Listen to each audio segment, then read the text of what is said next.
Now to some breaking news at 5. A huge victory for the city of Hartford after construction delays, a year on the road for the yard goats, and finally a trial. The controversy surrounding Dunkin Donuts Park is over. A jury agreed the city was right to fire the developers of Dunkin Donuts Park. Channel 3 Eyewitness News reporter Mike Savino is live now with more for us. Mike?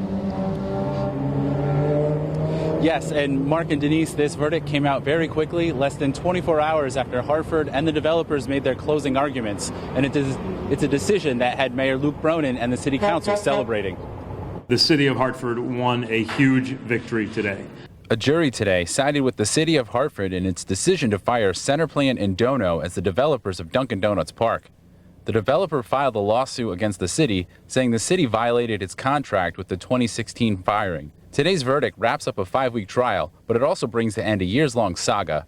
The city, under then-Mayor Pedro Segarra, entered into an agreement in 2014 to build Dunkin Donuts Park and bring the New Britain Rodcats to Hartford. The team changed its name to the Yard Goats. City officials agreed to bond $56 million for the project.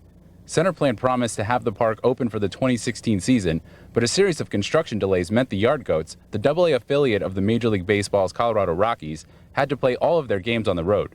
Shortly before I took office, just a few days really before I took office, it became clear that Centerplan was months behind schedule and millions of dollars over budget.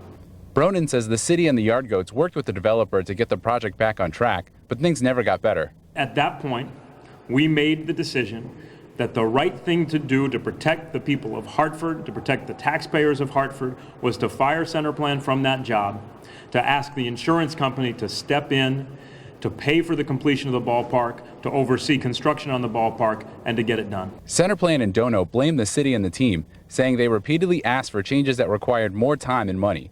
They also wanted $90 million in damages. Hartford will receive $335,000 in damages instead. And an insurance company will pay for the $30 million in costs from the extra work and firing. Now, we reached out to Centerplan and Dono for comment. Neither one responded. Dunkin Donuts Park was supposed to be a spark for redevelopment in this part of the city. Coming up at 6, we'll have more on what this verdict means for those plans. Live from Hartford, Mike Savino, Channel 3 Eyewitness News.